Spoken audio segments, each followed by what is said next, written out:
पर बड़े एक गर्व की बात है कि परशुराम भूमि से इस कामाख्या के भूमि में आना और इस तरह की ट्रेनिंग पाना ये आपके लिए सौभाग्य है। और हमेशा के लिए जब जब आप देश के लिए हो, गोवा के लोगों के लिए हो, आप सदैव तत्पर रहेंगे ये मैं कह सकता हूं। तुमका सगळ्या जणांक म्हाका हांगासर पळयता आसतना माझी छाती गर्वात फुलून येता।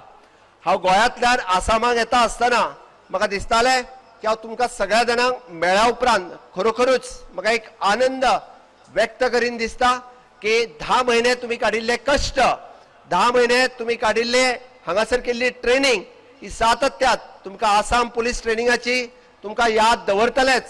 बट ही ट्रेनिंग, ही व्यवस्था की तुम्ही फुडल्या पुराय तुमच्या आयुष्यात आणि गोंयांतल्या लोकांक सेवा दिता आसतना तुमकां सदोदीत तुम्ही तत्परतेत काम करतले।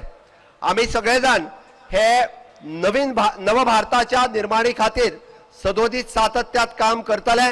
आम्ही तशें म्हणटा की स्वच्छ गोंय, सुंदर गोंय, सुरक्षित गोंय, आणि हे सुरक्षित गोंय दवरपा खातीर आणि स्वच्छ गोंय दवरपा खातीर, सुंदर गोंय दवरपा खातीर तुमचो रोल हो सगळ्यात महत्वाचो आसा।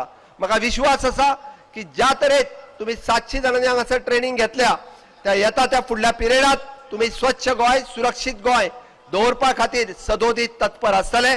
आणि माननीय प्रधानमंत्री नरेंद्र मोदीजीच्या स्वप्नातलो भारत, स्वप्नातले गोंय घडोवपा खातीर आम्ही सदोदीत एकामेकाक सहकार्य करतले कि आपके आसामी जो बच्चे जो गोवा में रहते हैं उनकी सुरक्षा और उनके सहाय के लिए हम सदैव तत्पर रहेंगे।